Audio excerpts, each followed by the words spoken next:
Guys, we are starting in few minutes. Please be quiet.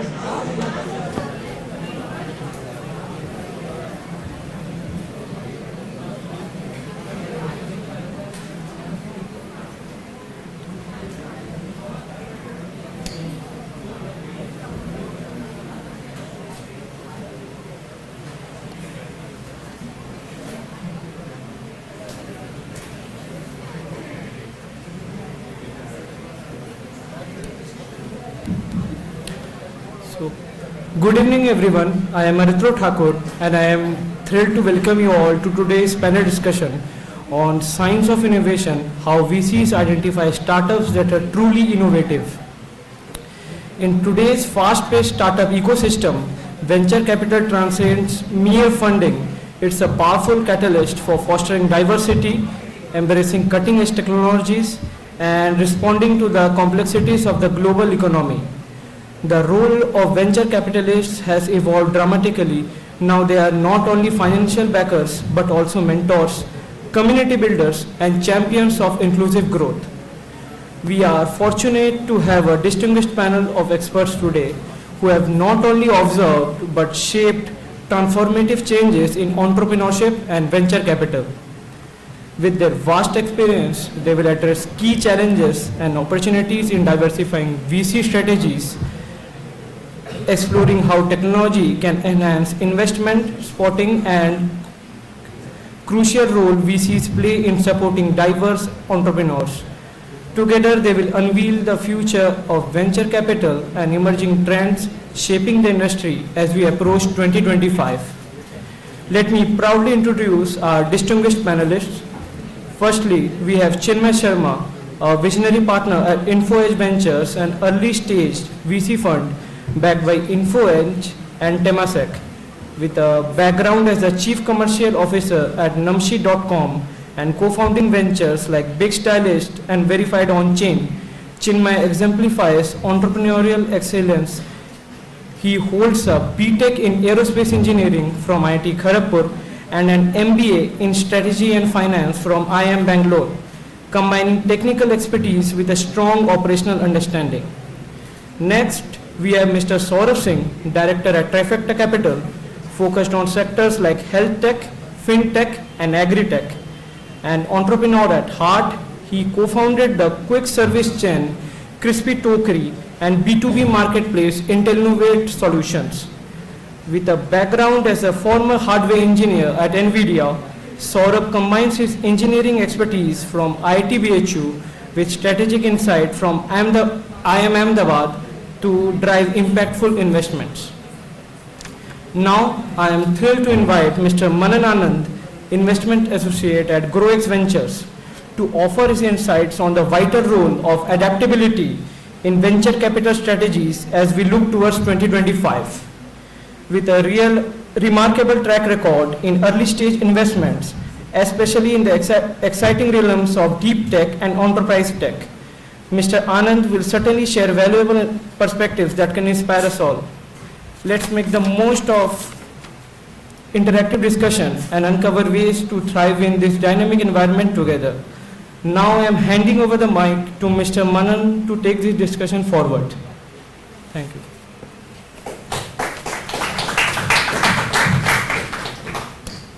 Thanks everyone and good evening to all of you.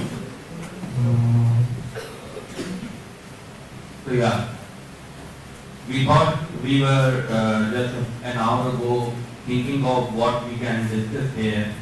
We all coming from a VC background that can have the maximum impact on all the students here that are looking to make either a career in technology innovation or corporate finance or venture capital, because last night I heard from a lot of you that you guys are looking for a career in the venture capital space. So we thought we try to capture the essence of what we do as VCs on a day-to-day basis.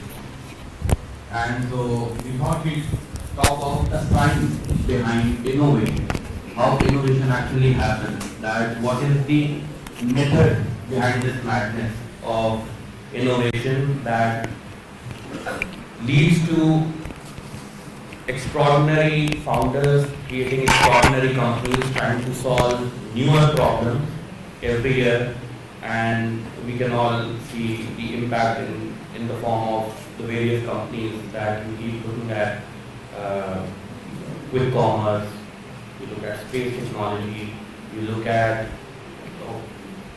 payment solutions, you look at so many other kinds of solutions that are tech enabled at the back end. There is some amount of ingenuity, some amount of original thinking, some amount of innovation at the crux of it that's enabling all of this. So we thought we'll touch upon these topics that can help you gather some insights from this. So to start with, I have a question for Saurabh, that innovation as a buzzword is well known to everyone.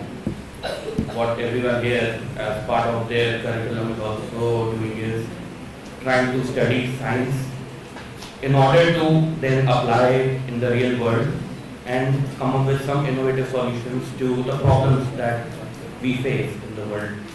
So, as a buzzword, how do you define true innovation in a startup?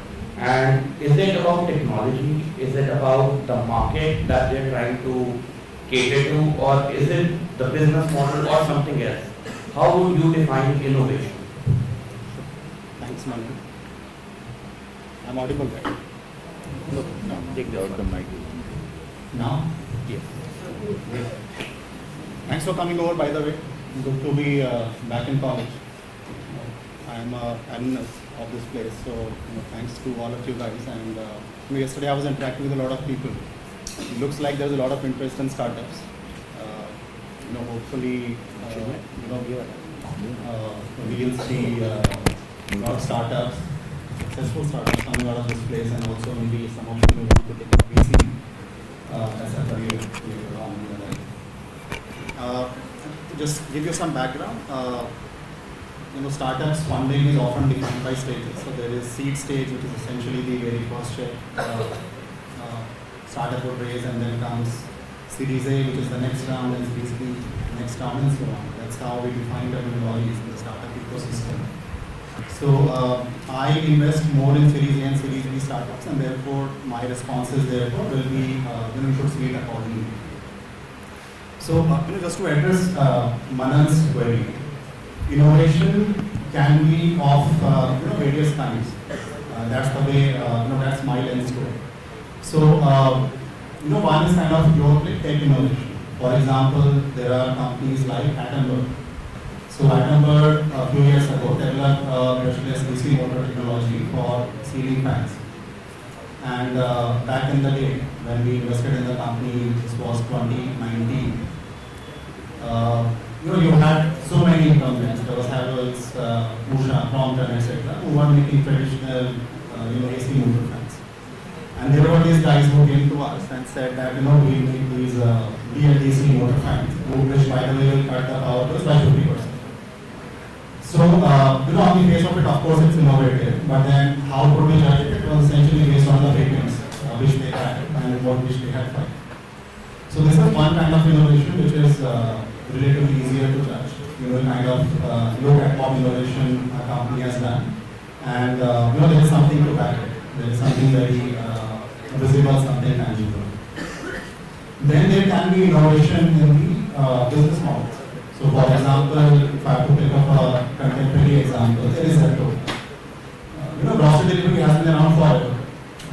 There have been many companies, BigBasket has been doing it for years now.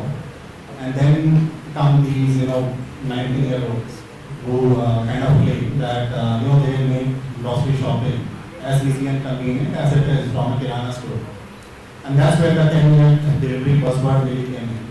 That the messaging has to be such that the consumer should immediately understand instantly that if I order from Zepto, it will be as convenient and easy as it is going to a kirana store picking things up and convenient. Because kirana stores are everywhere.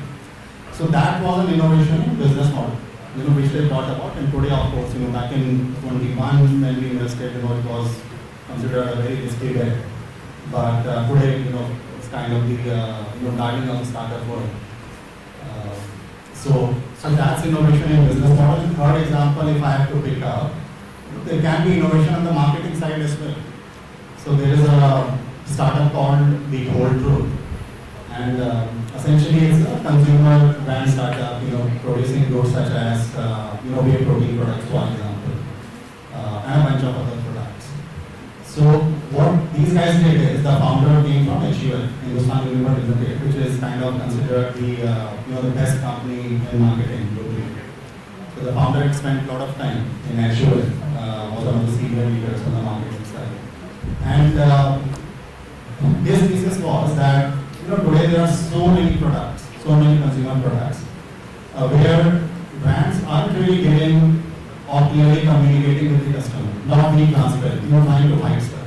So I built a brand which will be completely transparent. It will be the whole truth. Share with the customers exactly what is inside in the product.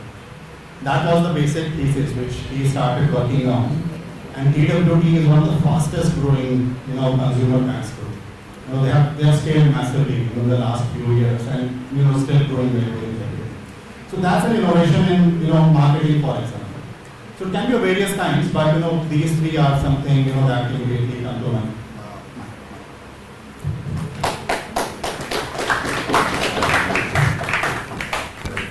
In fact, Manan, if you don't mind, can I just add something to it? My mic is not working, right? Am I audible now? Yes, sir. Okay, awesome. Thank you. I just wanted to add a quick thought. If you look at the dictionary definition of innovation, you are essentially thinking about something that is being done for the first time in the world. Extremely technically speaking, that's the definition of innovation, right? So perhaps the biggest innovators are some people who would have created a product for the first time in the world, somebody who created the fridge, somebody who created the electric bulb, etc., right? But when it comes to thinking about startups and investing, I think all of us on this panel would encourage you to take a slightly looser definition of innovation. You don't have to hold yourself to that standard that, I should be doing something for the absolutely first time in the world. Essentially, look, if you're doing something in India, in a geography or in a particular industry that no one else has done, and if you're just doing something new on exactly one aspect, like Saurabh also mentioned, on marketing, on communication, on the product itself, even if it's been done in the world before, if you're doing it in India in a way that people are going to pay you to buy it, and you're going to be able to more than cover your cost and be profitable at some stage, that is innovation enough.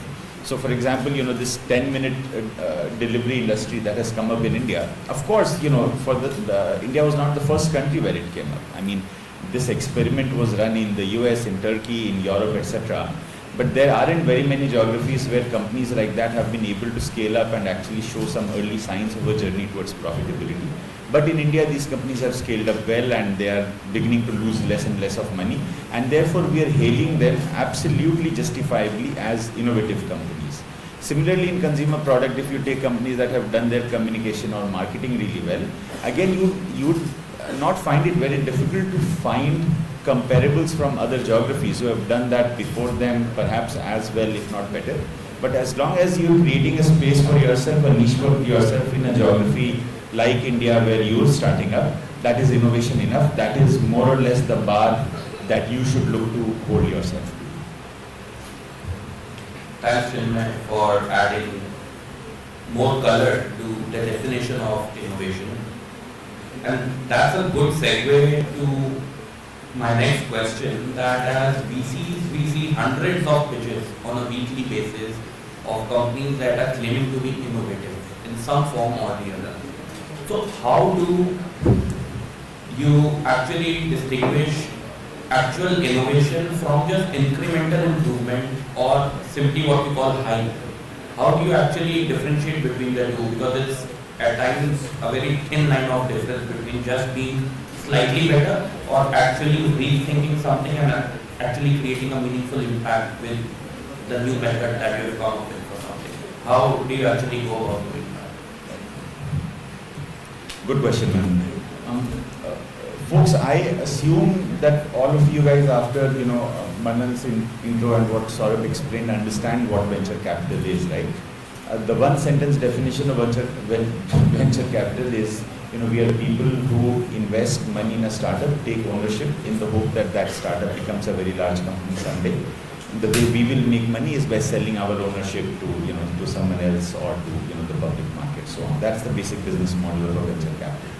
Now, for most investors, especially everybody who's on the stage who come in relatively early, to Manan's question, look, honestly, we are not trying to figure out if this company or if the startup is innovative enough or not. We are not necessarily looking for innovation. What we are looking for is the potential for this startup to become a great business someday. Usse bhi pehle, what we are looking for is a great founder. And over the years of our investing, over the course of last decade and a half that we have been investing in India, we have realized that a great founder will eventually build a great company, and the path to building a great company will sometimes, actually quite often, coincide with the company doing something innovative. But what we are honestly looking for is a company that is being run by a great founder, that is offering a product or a service that customers will happily pay for. And increasingly, over the years, as the company continues to do the same thing over and over and over again, it becomes more and more difficult for any other competitor to come in and do the same thing.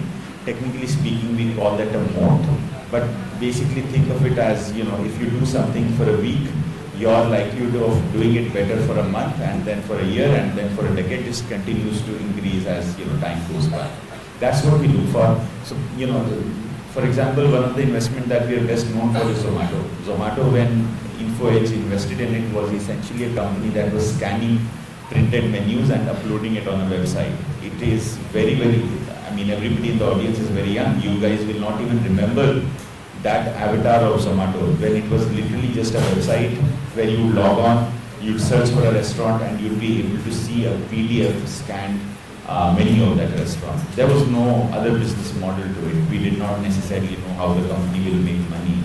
But over the years, look, today Zomato looks like a very, very different company, right? It's in food delivery, it's in quick commerce, it's in entertainment, it's in live events and whatnot.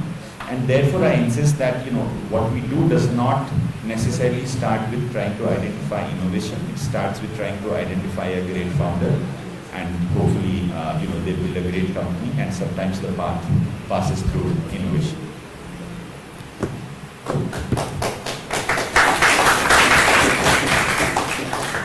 Saurabh, would you like to add something to that? I forgot the question. Actually, also, I don't know. It's just how VCs travel through so many pitches in order to find something that's innovative. So, I think Chinmay has very rightly put. I think, as tech students, you would think of innovation as something new in the world for the first time, but that's not entirely true from VC's perspective. It's the whole perspective, which Chinmay has very rightly touched on. So, aside from that, though, if I have to look at innovation, just to kind of go back to the examples I was just citing, Atom, for example, as I said, was very easy because it had patents and all, so it was relatively easy to see that the product is differentiated, and then we have to just take a bet and just become large.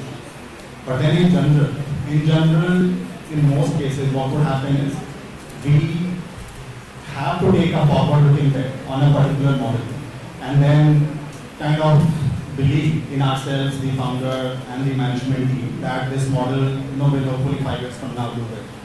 And that applies to startups like Zepto or the whole truth, etc. It's really about we believing in the founder's thesis, his or her vision, and then kind of just jumping forward along it.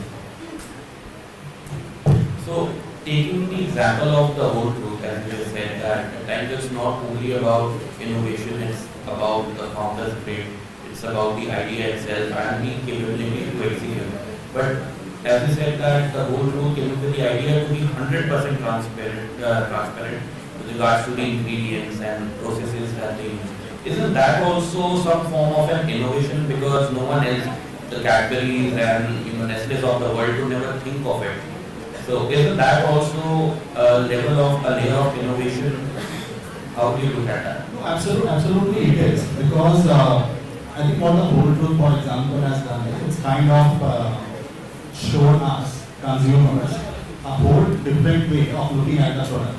And that's why people like you and me are now willing to pay for it, because we now know for sure what we are eating, what we are consuming. So to that, in that aspect, it's definitely innovation, and I think that's the prime reason why they're also scaling that. Okay. So far in the discussion, we can also say that innovation is just doing something in a bit different way, and not necessarily in a need not be a paradigm shift, but can be just redoing something with a new lens. That is also a definition for innovation. Yeah, it can be, as long as there's a huge market out there for it. Of course.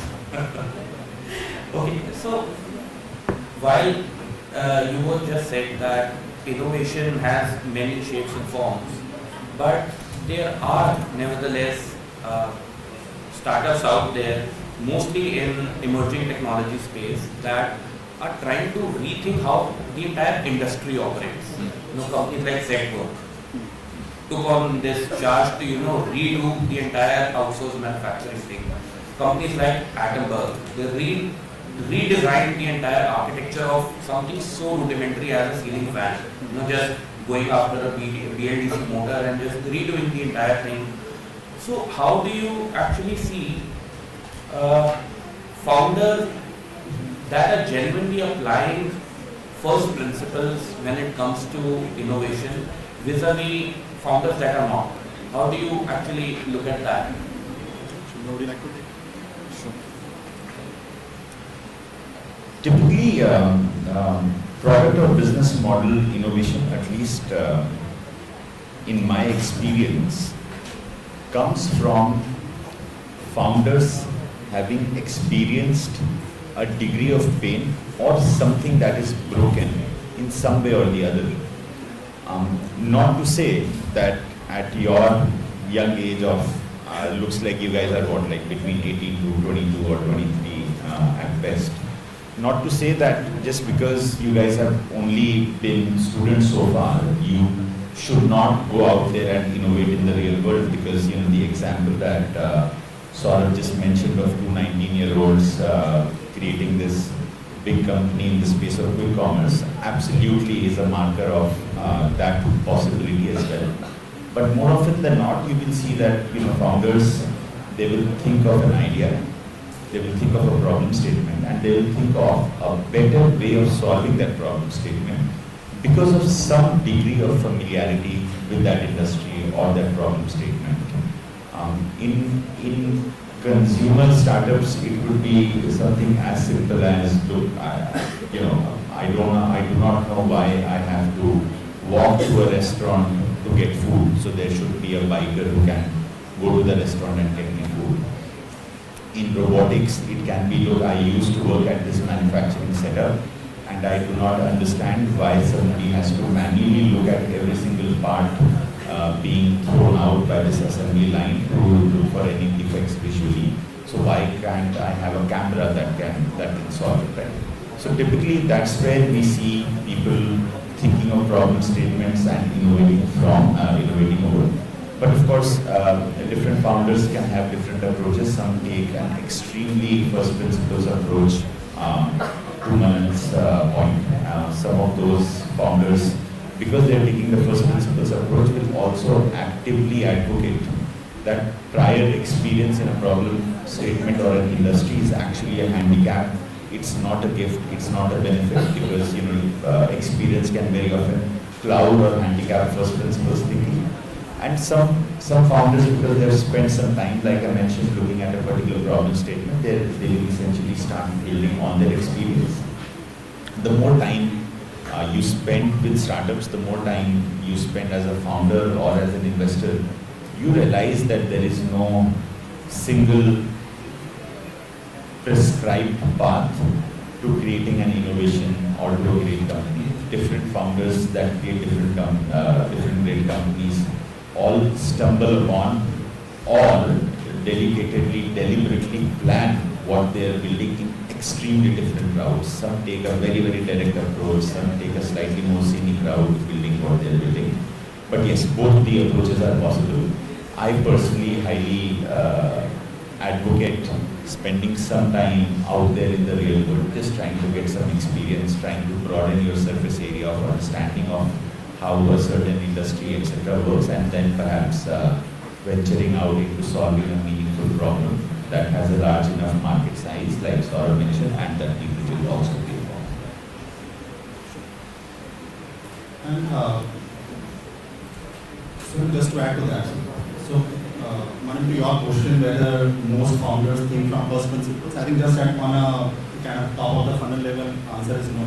And I think that's why so less startups actually get funded, as we kind of move along. To pick up on one of the points which Chinmay said, it's a very deep point and a beautiful point which all of you, who want to set up startups, a few years from now should really think about. And it's a very empowering point. So what he said was that you don't necessarily need to have an experience in the industry in which you are starting up. It's not necessary. And I take a personal example here. I was a founding team member at a dental chain called Globe Dental.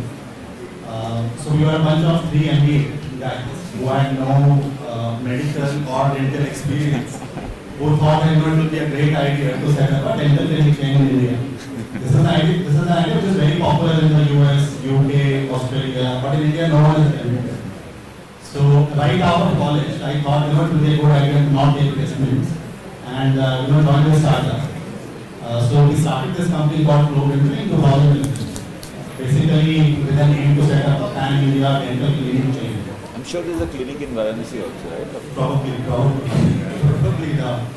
And as is the case usually, there were some chains which were being run by dentists. So we were competing with companies which were run by dentists. So people coming from that sector. And now, today, in 2025, 14 years down the line, Globe Dental is the largest dental clinic chain in India, more than 400 clinics. Whereas, our contemporaries, Access Dental, and a bunch of others were never really able to speak, companies like Sarpa Dentist and all. And now that we look back, I think the main difference was that we took a very first principles approach. We came from management background, so we thought, what's the key problem? The key problem was how do you scale, this dental care to many clinics. That was the fundamental problem. And therefore, we went into drafting SOPs and standardize everything that we could have. So that's one of the examples, and therefore, if any of you want to venture into industries, which are maybe very, very new to you, that's absolutely fine. Please feel free. And if you are passionate enough, have a lot of perseverance, chances are you'll succeed.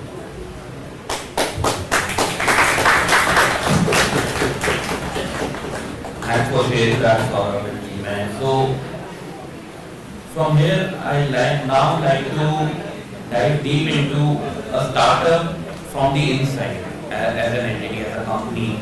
And so the next question is that many startups that come up with a prototype product, both in terms of software or hardware, after developing a prototype tend to lose the track of the focus market that they're trying to solve for, or the original vision that the founder had.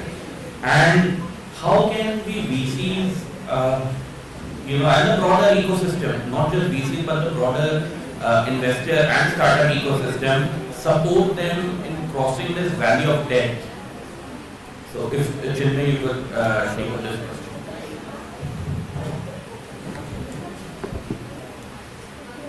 Honestly, folks, the VC ecosystem has probably 2 key roles to play. The first is VCs give startups some money, and money keeps you alive, money keeps you afloat, because very often in the initial stages of your business, while you're still figuring out a product, while you're still figuring out who your customers will be, what your pricing will be, you need money to be able to keep the lights on. So we help startups by giving them some money to keep lights on. That's number one. And second, the second way in which we possibly can help, slightly overrated, is essentially giving some advice, some guidance to startups. The best founders, of course, are still founders. They are not investors. But the only vantage point from where investors can likely give some advice is some element of pattern recognition. Investors, because of the essential nature of their day job, they see a lot of companies that do not go on to scale, and also some that do go on to scale. And as such, investors have built a huge repertoire of things that companies should not be doing relatively early in their lives, and a few things that companies should be doing relatively early in their lives. These are likely the two pillars in which we are able to help a company stay up, stay alive, stay afloat in some way. And when you're running a startup as a founder, the longer you're alive, the longer you're afloat, the higher your chances of success are. Every single day that you continue to run a startup, success will look as far away and as fleeting as it looked yesterday and last year and so on. But perhaps staying alive is the biggest chance maximizer, probability maximizer that you can give yourself. But apart from what we as VCs can do to help you, the most important thing is perhaps what as a founder you can do to help yourself maximize chances of success. I run the risk of speaking for too long, and therefore, Saurabh, if that's fair, perhaps you want to cover what as founders they can do to help themselves. I think that covers everything. Yeah? Thanks, Chinmay. So, to sum up the discussion we've had so far, and for the benefit of all the listeners here who are going to be the founders of all three upcoming startups and advisory groups in the years to come, is it safe to say that if it's okay to not be innovative all the time, to redo something that's already been done, to redo something just for the namesake, and one can actually go into the industry, gather some experience, gather some insights, and then take a step back and then think of how you can best do something that you are passionate about or a problem that you have identified. Is that also a way to do things, or one should just put on a blindfold and just jump into being a founder? What would be your advice to them? Because I had this question from a lot of them here last night, so I just thought I'd cover this once and for all. Sure. Great question. A few of you did ask me the same question yesterday, so that we got it up. See, I think it's that's my personal opinion. I don't think it's you're going to well, in most cases, I think it's fine to start at the earliest that you can, and it's okay to start without any experience too. And as I was saying, if you have enough passion and perseverance, I think you'll be able to build a good business. And if I have to pick up a contemporary example, I can speak about Pixel, which some of you may be aware is India's first startup, sent satellites into outer space. They just sent 3 satellites a couple of weeks ago. First startup to do it, on the commercial scale. The founder, Aves, and they came from Bristol, and they kind of started, they started on startup, their startup, in the college itself, a different idea though. And then they, Aves never really joined any corporate. After college, he continued building on his idea, went really deep into space, and you guys would know that there is no course per se on rockets and satellites, etc. in colleges. There is no, usually there is none, at least I am not aware of. It was just pure passion. He wanted to solve this problem, so he went really deep into it. And today he is a former poster boy of the space tech ecosystem. So that's my take. I totally agree with you on Pixel because when the Pixel boys were still in the 4th year of their college, Yeah. we actually did their IC on the weekend and gave them the term fee while they were still in college. They weren't even undergrads yet. So you know it better. So I agree with you on that front. But then there are also companies where founders are in mid 30s, early 40s, and they have had a very large stint with big corporates. They have identified pain points, and then they decide to move out of the ecosystem and then try to redo something that has never been done before. That's also another example. So, in a nutshell, there is no right or wrong way. You would say it's about your passion, your belief in yourself, your capabilities, and what you're signing up for. That's what. Chintan, would you like to add something to that? I just have one point to add. I totally agree with Manan that there's no fixed prescribed path to finding success as a founder. You can start now, you can start 10 years later. You can be Colonel Sanders of KFC and start in your late 60s or something like that. There's no determined path. But the one thing that I will definitely add is that the odds are always stacked against you as a founder. They're always stacked against you. Your likelihood of success, your likelihood of just staying alive for another year is actually abysmally low. That's just how the world works.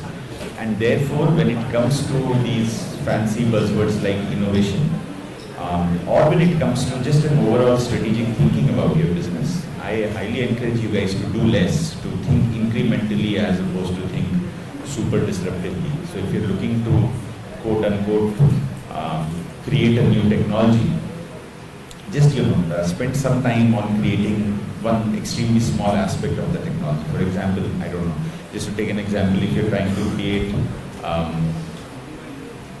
a voice bot that speaks extremely naturally in Indian vernaculars, then don't start thinking about the 30 languages and 500 dialects that India has.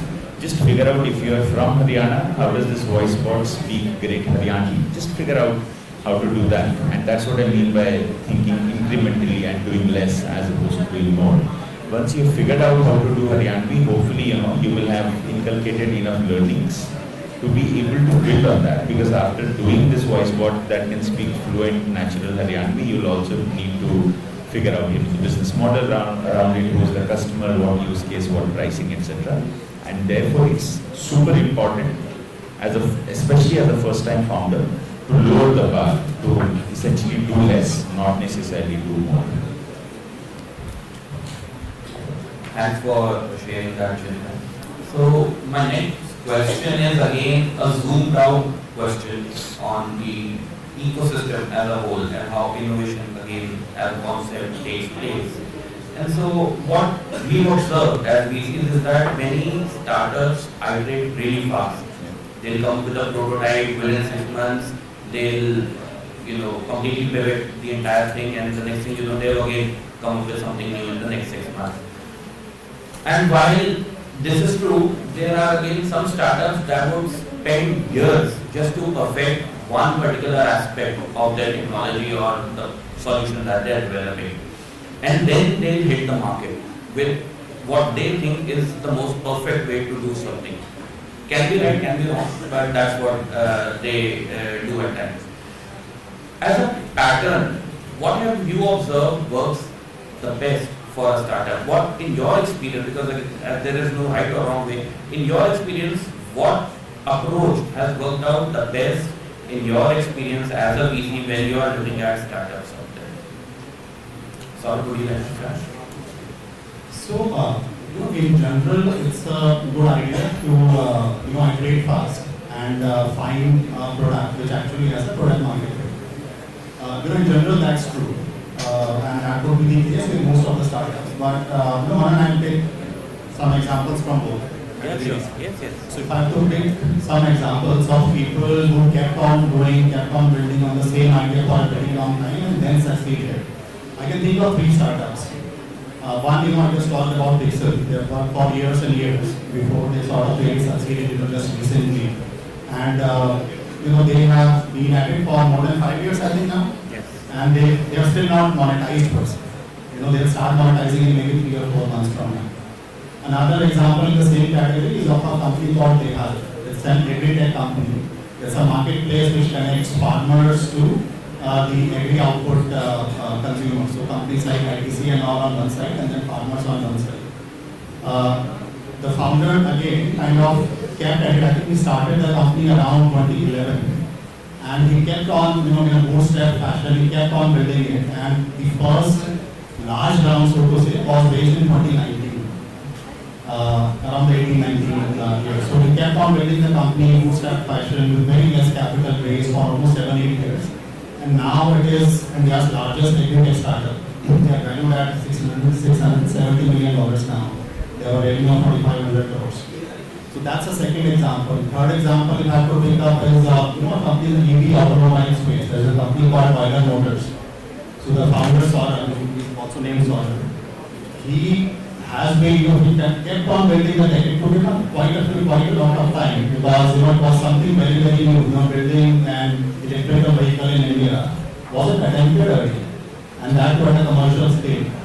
So he kept on building it, he was at it for many years with a lot of iterations, on the same tech, and eventually, at least on the tech front, this product is considered the best, in the commercial electrical vehicle space. So these are some examples of people who just kept at the same idea, kept building on it, and eventually sort of succeeded. If I have to pick up the more popular category though, in general, people tend to iterate and eventually find product market fit. I will pick up one example which I think name which many of you might know. I'm guessing many of you would have heard about Blinkit, which is like Zepto. And Blinkit, the way it started many years ago was a very different avatar. So Blinkit many years ago, almost I think 6, 7, 8 years ago perhaps, used to have a model where they used to just list inventory of local kirana shops on their app. You could order it, but then it used to take 90 minutes to 2 hours to get the orders. That model did not succeed. So they pivoted to another model where they said that now instead of sourcing inventory from the kirana stores, I actually keep inventory now. So I buy the inventory, I'll keep the product in my warehouses and then I'll send it to you. But that also turned out to be capital intensive and did not get a lot of success in it. And I think just a couple of years ago, then they finally pivoted to their current avatar Blinkit, where they are delivering products in 10 minutes flat.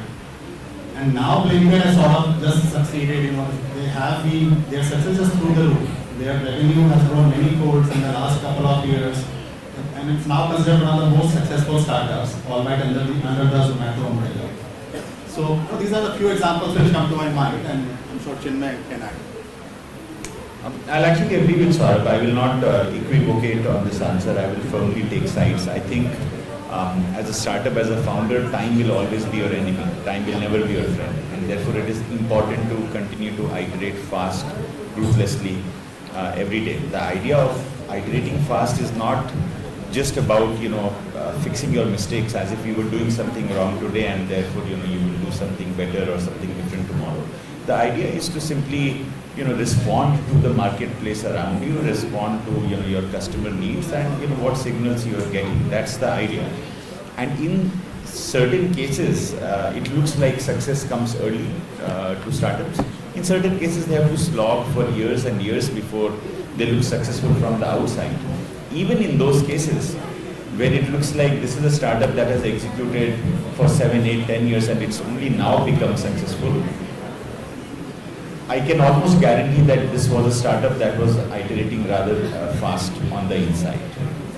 Certain startups will continue to just, they're building really complex products and therefore they will have to spend years perfecting that product before they're able to monetize a product. I think, Saurabh gave the example of Pixel. But even in those cases, for a startup to get to that place where they have a monetizable product finally, after 5, 6, 7 years of execution, those have to be founders who are iterating rather quickly. There's no option but. Thanks, Chinmay. Thanks, Saurabh. So, guys, we'll now open up this panel for questions from all of you. So, let's try and cover at least 5 questions in the next 15 minutes. So, if someone can help us with the mic. I hope we have 5 questions. Yeah, maybe you can आप पूछो, आप start करो.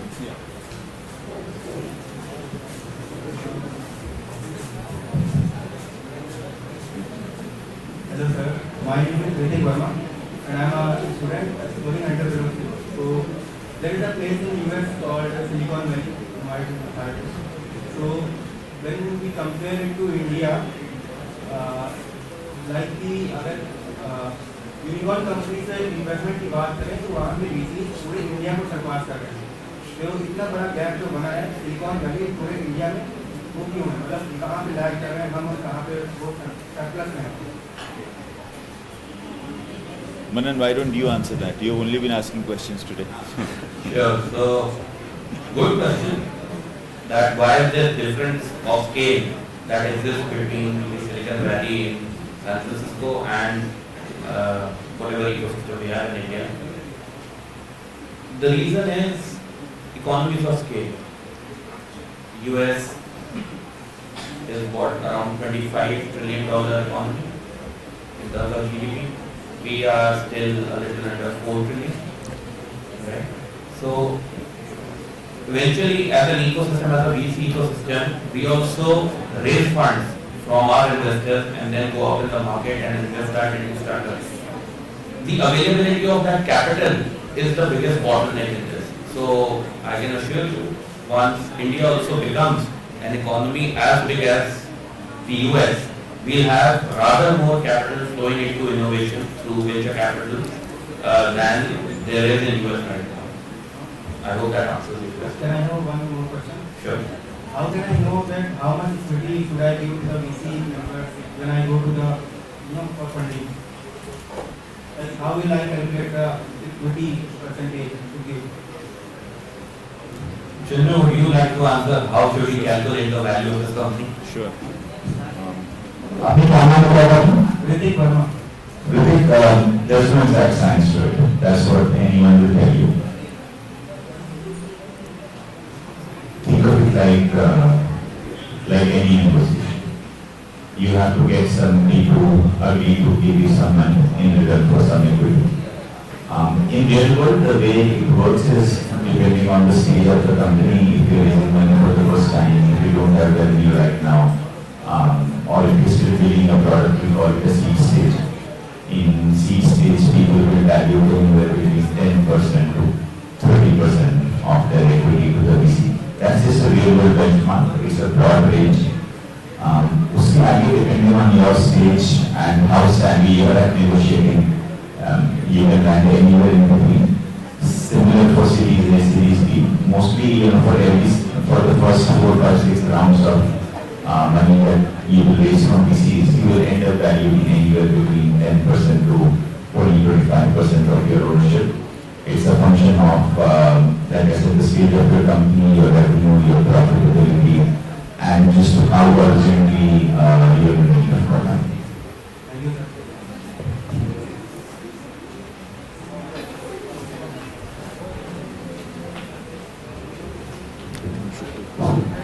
Hello sir, good evening. My name is Sujit and I want to ask that we talk about that there is not necessary that there could be innovation, but I can think that the one thing I noticed that more new things necessary, the things which is already in existence that can be changed, the way can be changed. Means we can say that we cannot do new things, we can change, sorry, we cannot do the new things, or we cannot do the thing, sorry. I want to say that we cannot do different things, rather we can do things differently. So, as a early startup, what are the things that our early startup founders can have that they cannot reject in the early startups, early seed funding, or any kind of pitches that it cannot be rejected in that? My question is with Chinmay sir. Sujit, don't solve for the VC, don't solve for the investor. आप अगर ये सोच के कुछ करना start करोगे ना, तो what can I do that the VC does not reject me and give me money? Chances are you will build something or you will do something which will result in you being rejected by a bunch of VCs. The constituency you want to solve for is the customer. If you believe something that a customer or a set of customers will give you money for, आपके दरवाजे के बाहर कई VCs खड़े होंगे to give you money. if you're building something that VCs will find it difficult to build confidence कि customer पैसा देगा या नहीं देगा, तो VCs भी पैसा नहीं देंगे. So, and therefore I'm just encouraging you to ask a slightly different question, to think about it slightly differently. Don't think what can I do so that VCs are giving money. Think what can I do that customers give me money. But sometimes it is that there is a startup which is innovations. They are doing things differently, but they have some hesitations that whether if we go their project or we can say their ideas can be get rejected. So what are the things we can keep in mind as an early startup? Got it, got it. See, if you're doing something that you believe is a valuable product solving a meaningful problem, then you've got to give yourself the chance to be able to raise money. Fortunately, in 2025, India now has investors spanning all sorts of journeys. So there's funds that will now exclusively invest in students on campus building companies. There's a bunch of funds now who will invest in founders who are yet to build a product. There's investors who will give you money once you build a product but you've not started monetizing it, and so on. What you can do is essentially, you're studying at IIT, BHU, right? I am from Patna. You're from Patna, कहाँ कर रहे हो आप? Actually, I am a chartered accountant student. Okay. I am for the program. Okay, तो आप जिस भी तरह के स्टूडेंट हो, इंटर्नशिप करवाने के लिए I am sure you gone through the journey of writing to 20, 30, 40, 50, sometimes hundreds of different companies, seniors, foreign universities and whatnot, right? आपको लिखना पड़ता है, you have to send your message out, you have to let the world know what you are building and what help you need. That's exactly what you have to do. If you are working on a problem statement, just figure out who are the right kind of investors, whether angels or institutions who are most likely to invest for the stage of journey you are at. And write to them. Just write to them on LinkedIn, emails, whatever it takes. And the internet is full of resources that can help you structure your response. Perhaps even build out a presentation that sometimes people ask for. Figure out what is the right way to talk about your business plan and the end goal, whatever you want to achieve in 5, 7, 10 years time and so on, right? That's the best you can do. उसके ऊपर जो होता है होगा. Thank you.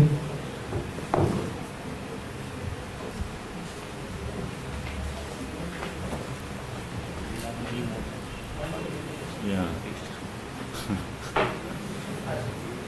My name is Bridget. I'm Chief Marketing Officer of Fishfry Private Limited.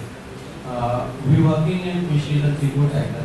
We'll talk later about it. But my question is that what are the basic things does any VC see in a startup prior investing? So is it like कि आप लोग ऐसा देख रहे हैं कि the work culture, the financials of any company and startup, if the startup is older than 1 or 2 years, the financials are stronger or not? Or what is the founder's behavior, what is the mindset of founder, what is the market size, what is the target market of the company which company has been started up. So what basic things you guys watch in any startup prior investment? So you actually named quite a few of what we look at. So typically we would look at the team, the founding team. We would look at the tank, which is basically how large the market is, which you are trying to attempt to build a product or service in. We would look at the competition, in that space that you will have. We will look at, what kind of a product or service you are building. It should not be just another me too, kind of a product. It should have its own modes, differentiation that should be there, in the product or the service. And we would also look at timing of the product. So is the market ready for the product or service which you are trying to build? These are the broad parameters which we would look at. Now what would vary is depending on the stage, the importance or weightage of each parameter, each of these factors would vary. In seed stage, for example, founders get a lot of weightage and often checks are written based on how good or bad the founder is. As we move towards the late stages, your Series D or Series B, the financial performance of the company becomes increasingly more important. It's not like the others kind of are not important, but gradually the weightage might change. But these are the broad factors. Thank you.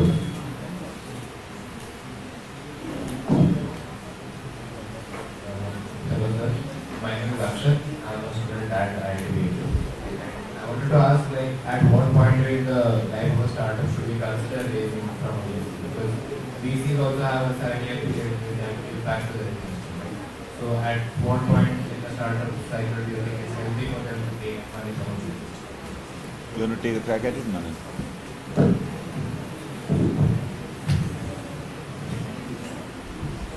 So the simple answer is whenever you think you need capital to grow. If you have ample money in your pocket to develop a product, build a team, go out and start marketing it, building a business out of it, why do you need external capital? But if you think that all you have is just an idea and you even put that into some physical form, you need external help. You should start reaching out to investors. Now, rather a bigger question, I am taking it a step further. Whom should you reach out to is rather a bigger question, because even we can vouch for this thing that founders don't really try to assess which VC invests in what kind of companies and at which stage. Some VCs are pre-seed, seed level VCs, very early stage. Some are early growth, they will come in at a Series A, Series B. Some are very late stage. Some are in the private equity territory practically. So what you need to understand as a founder is that once you feel that you need external capital support, what kind of investors should you start reaching out to? I think that's a very important thing for you to understand as a founder. I hope that answers your question. And one for all the three of you, what are the spaces that you are really excited about that I can start in my idea? So my answer to that particular question would be that if you are trying to build something just for the VCs, don't do it. Because you are not thinking from a first principle standpoint. Because you are building it to sell it to someone, which is the VC. You are not building it because you have conviction in it, because you have identified a problem, it's a pain point that you strongly feel about. Do something, try to solve for something that you are passionate about, that you firmly believe in. Because that will only lead to you being a good founder and building something meaningful. And just to add to your question, just because a startup gets funded doesn't mean it will become a successful startup one day. We as VCs make a lot of mistakes, so you can obviously talk with them. Our success ratio is 1 in 5. So, Manan said it. So we make a lot of mistakes. So please don't assume that just because someone got funded, they will be successful.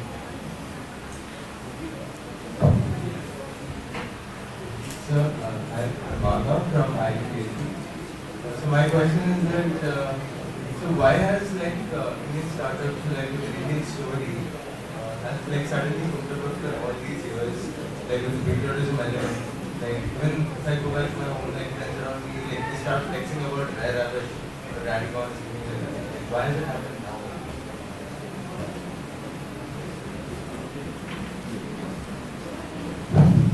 So your question is that why are we kind of hearing more about startups now? Why is it more popular now? Is that what you want to know? Patriotic element in startups. India.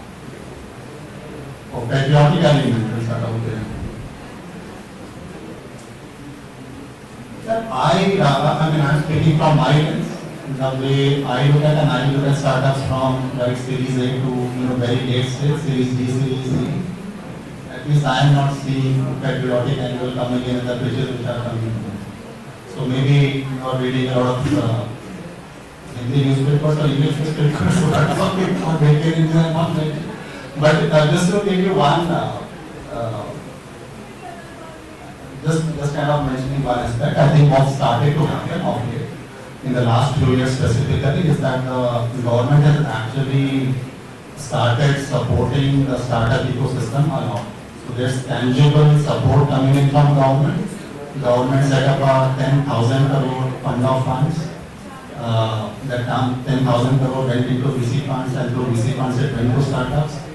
That's one aspect. So the government support has really changed in the last few years. There's a lot of focus which the government has on Make in India, and they are really trying to come up with policies such as production linked incentives, for example. So I've invested in a company called Hygenco. It's a new project. They're basically setting up plants to manufacture green hydrogen. Green hydrogen is nothing but regular hydrogen, but built using renewable energy sources. So this company, Hygenco, is getting subsidies running into tens of crores from the government. So that support is coming in, and perhaps I think that's what you might be referring to when you are referring to, I think, the patriotic capacity. I hope that helps. Good evening, sir. Myself, Jason. First of all, I want to request our audience to please make a decent decorum. And my question, I don't have any question. I just want to ask two book suggestions from three of you. Thank you. Two book suggestions from three of you. Please give two book suggestions. Two books. I don't know if there are any books that will result in me succeeding in life. Because magic book any, but I'll tell you the two books that I'm reading right now. If you ask me this question 6 months later, it will be something else. I'm reading a book called Indian Summer. It talks about that summer of 1947 when India finally, got its independence. It talks a lot about, the frenetic negotiations that went down between Mountbatten and Nehru, basically UK and India. That's the first book that I'm reading. And the second book that I'm reading does happen to be about investing. It's called What I Learned About Investing from Darwin. It's written by a very successful public markets fund manager called Puran Prasad. Again, disclaimer, none of these books have got anything to do with anything, but yeah. I tell you two books. One directly related to VC. If you are curious, about this industry, if any one of you want to see things from a VC's lens, a good book would be The Power Law. The Power Law. And this is a book I read some time back. And there's another book that's very close to my heart. It has got nothing to do with VC or investing or anything, but just helped me build a different lens altogether to look at this world, and that's Prisoners of Geography. It's on geopolitics and how geography actually decides destiny of mankind. So, if you want, you can explore this. Two books. I'll have to disappoint you. Yeah. I'll have to disappoint you. I'm not an avid reader, so excuse me, please.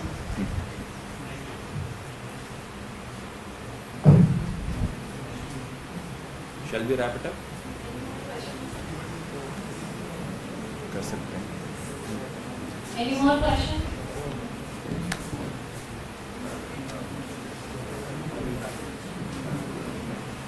You guys have been a really kind, really engaged audience. Thank you so much for listening to our Gyan so patiently.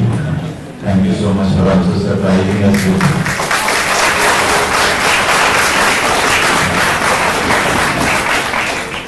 thank you for the applause also, I guess. Any words?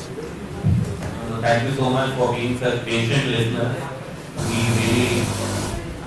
Okay, so now even the systems are saying we should wrap it down. Thank you so much once again, and thanks to the organizing team, all the faculty members and everyone for the great hospitality. Thank you. As we end today's session on science of innovation, how VCs identify startups that are truly innovative, I want to thank everyone who made this discussion a success. First, I want to thank our panelists, Mr. Chinmay Sharma and Mr. Saurabh Singh. Your insights and expertise have greatly enhanced our understanding. What you shared will inspire us as we explore different aspects of venture capital. I also want to thank Mr. Mananandan for leading today's discussion. Your thoughtful questions have smooth facilitation made the session lively and engaging. Lastly, thank you to attendees for your active participation. Your enthusiasm and interest showed your dedication to learning about this topic. Once again, thank you all for being part of this experience. Let's keep these conversations going and look for ways to collaborate in the future. As we move towards the felicitation ceremony, I request Mr. Harshman, who is heading the public relations unit, to felicitate the guests. First, I would like to call on stage Mr. Saudasan sir.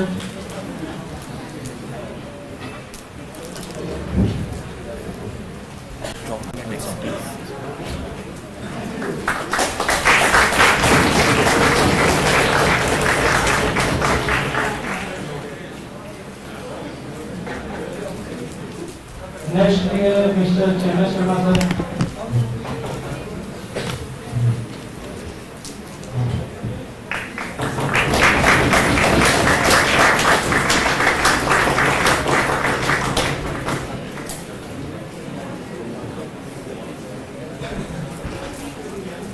And finally, I would like to call Mr. Varanasi sir.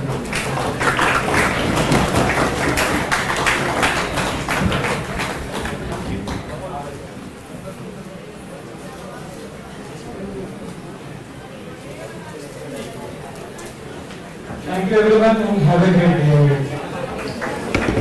Thank you. हाँ निकलते हैं हाँ it's very nice एक एक चाय P लेते हैं वहाँ